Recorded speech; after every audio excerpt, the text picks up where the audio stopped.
দিদিমণি আসছেন প্রতিদিনই নিজেই বুলেট গাড়ি চালিয়ে স্কুলে। প্রাথমিক বিদ্যালয়ের এক শিক্ষিকার নজর কাড়া কাণ্ডে সকলেই হতবাক। দিদিমণিকে দেখেই হুলস্থুল পড়ে যায় পড়ুয়াদের মধ্যে। দিদিমণির গাড়ির আওয়াজ শুনে পড়ুয়ারা বুঝে যায় এখন আমাদের ক্লাসে ঢোকার পালা। কিন্তু কে এই দিদিমণি, কি নাম, দেখুন বিস্তারিত। দিদিমণি আসছেন প্রতিদিনই নিজেই বুলেট গাড়ি চালিয়ে স্কুলে। প্রাথমিক বিদ্যালয়ের এক শিক্ষিকার নজর কাড়া কাণ্ডে সকলেই হতবাক। যখন দিদিমণি আসেন স্কুলে বুলেট গাড়ি চালিয়ে, তখন দেখা যায় স্কুল গেটের দিকে ছুটতে থাকে পড়ুয়ারা তখন বলেন আমাদের দিদিমণি এসে গিয়েছে। আর তখন দিদিমণি হাসি মুখে বাইকটা নির্দিষ্ট জায়গায় রেখে স্কুলের ক্লাসরুমে প্রবেশ করেন হেঁটে। জানা যায় দিদিমণি ফাঁসি দেওয়ার বিধাননগর থেকে প্রতিদিনই স্কুলে আসেন নিজে বুলেট গাড়ি চালিয়ে। যদিও এই দিদিমণির পোশাকি নাম সুবর্ণা মজুমদার হলেও তিনি কিন্তু ফেসবুকে মাউন্টেন গার্ল হিসেবেই পরিচিত। জানা যায় দিদিমণি ইউটিউবে বিভিন্ন ধরনের রিলস প্রায়শই করে থাকেন। আর এর ফলে তার ইউটিউবে প্রায় 4 লক্ষ, ফেসবুকে 1,60,000 এবং ইনস্টাগ্রামে 60,000 ফলোয়ার্স রয়েছে। জানা যায় ছোটবেলা থেকে সুবর্ণা একটু অন্য ধরনের প্রকৃতিতে মানুষ হয়েছেন। লেখাপড়ার পাশাপাশি গান, নাচ, ছবি আঁকতেও সমান পারদর্শী তিনি।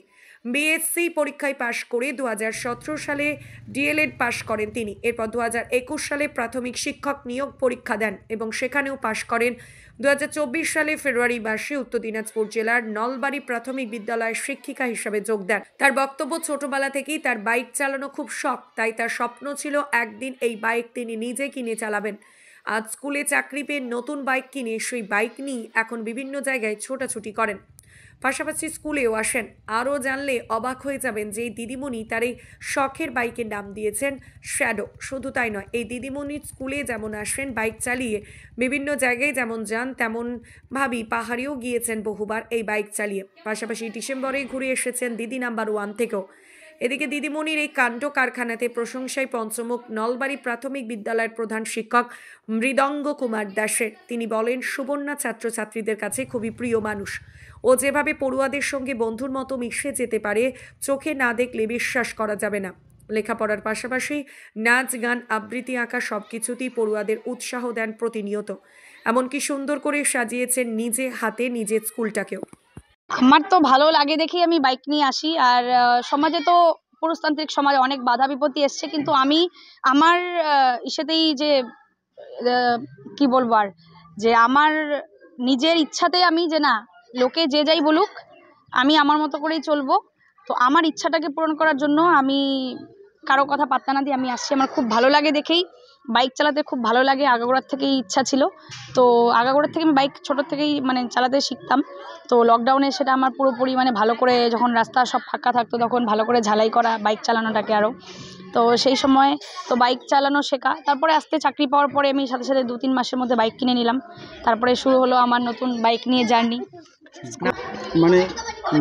বলতে হচ্ছে যে অনেকেই তো যারা রয়েছে, মেয়েরা রয়েছে, হ্যাঁ, তারা কিন্তু বেশিরভাগই দেখা যায় যে তারা হয় টোটোতে আসছে না গাড়িতে আসছে।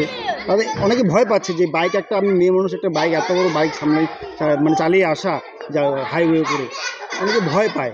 সেটা দিকে কতটা আর কি? না, আমার আগাগোড়া থেকে কোনো কিছুতে ভয় বলতে সেরকম কোনো কিছু নেই। আমার যেটা ইচ্ছা, আমার একবার যদি মনে হয় আমি করবো, করবো। সে কারো বাধাতেও আমি কোনো কিছু না, নিজের ভয় তো আমার ছোটো থেকেই একটু কমই পাই যে কোনো কিছুতে। আর থাকলেও স্কুটি, হ্যাঁ, চাকরি পাওয়ার পর অনেকেই বলেছিল যে স্কুটি কেনে বা স্কুটি কেনো। বললাম না, আমার বাইকের শখ, আমি বাইকই কিনবো। তাতে যে যা বলুক, সমাজে তো কাউকে একটা উদ্যোগ তো নিতে হবে যে না, যে এই রীতি নিয়মটাকে ছেড়ে একটা যদি স্কুটি যদি ছেলেরা চালাতে পারে, স্কুটিটা তো মেয়েদের কথা মাথায় রেখে বের করা হয়েছিল, তো সেটা যদি ছেলেরা চালাতে পারে, তো বাইক কেন মেয়েরা চালাতে পারে?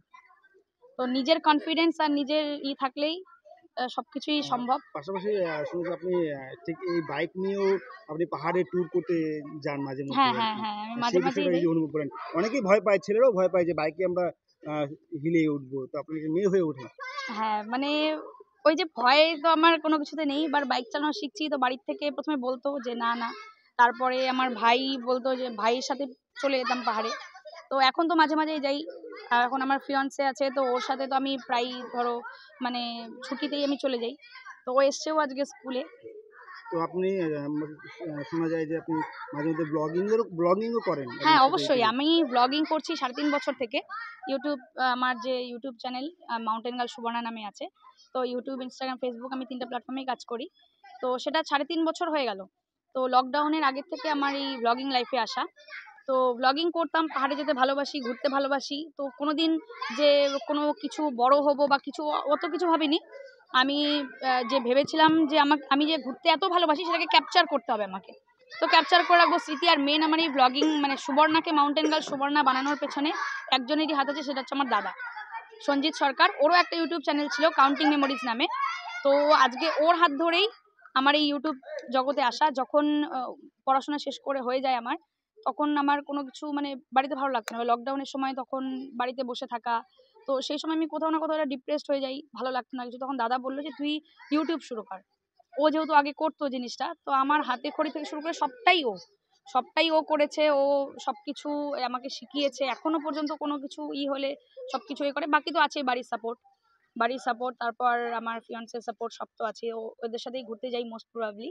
যখন বাড়ি থেকে আপনি বেরোন মানে গাড়ি নিয়ে বেরোন, গাড়ি নিয়ে রাস্তায় আসেন, তখন মানে অনেকেই বিভিন্ন ধরনের এখনকার দিনেও রয়েছে যারা একজন মেয়ে গাড়ি নিয়ে যাচ্ছে, হ্যাঁ, সেদিক দিয়ে তখন সেই সময়টা কি ফিলিং মনে করেন? হ্যাঁ, অনেকেই তো ঘুরে ঘুরে তাকায়, দেখি সবাইকে। কিন্তু অনেকে সামনে বলেওছে যখন আমি বাইক কেনার আগে, তো আমি যখন বাইক কিনবো তার আগে আগে তখন আমাকে একজন রাস্তায়, আমি আর আমার মা দুজনই ছিলাম, তো দুজনের সামনে অনেক নোংরা নোংরা কথা বলছে যে মেয়েরা নাকি বাইক চালায় তাদেরকে এটা বলে, তাদেরকে ওটা বলে। তো আমি কোনো কিছুকে পাত্তা দিইনি। তো রিসেন্টলি আমি দিদি নাম্বার ওয়ানেও গেছিলাম, 3 ডিসেম্বর আমার শোটা টেলিকাস্ট হয়েছে। তো সেই শোতে গিয়েই মানে যে হ্যাঁ, তাদেরকে জবাব দিয়ে আমি কিছু করতে পেরেছি সমাজের।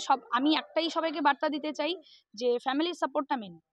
আমার ফ্যামিলির থেকে আমি প্রচুর সাপোর্ট পেয়েছি। আমার মা বাবা কোনোদিনও না করেনি, যেহেতু সমাজে একটা অন্যরকম বাইক চালানোকে, তো আমার মা বাবা কখনোই সেটাকে না করেনি।